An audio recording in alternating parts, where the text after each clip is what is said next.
Full force na lingon. Full force na lingon.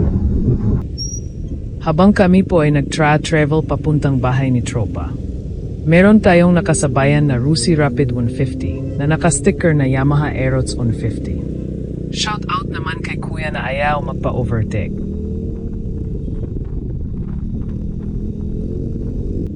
Ewan ko kung praning ata to o di kaya sabog ang tama. Kasi kung napapansin nyo panay tingin sa side mirror si kuya. Tapos napatawa kami na Tropa ko nga nakaangkas sa likod ko na lumingon siya na full force. Tingnan nyo mga boss. Full force na lingon. Full force na lingon. Full force na lingon. Dito nga napapansin ko na si kuya gusto atamang trip o di kaya gusto sumubok sa Adventure X. Kaya ako naman si Tanga medyo humahanap ng tamang pagkakataon na makabuelo para pagbigyan si kuya. Baka kukuha din siya na Adventure X.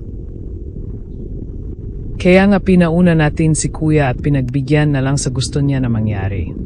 Yun lang hindi niya alam siguro na mas malakas at tatama ko kasi tanga ako sa daan.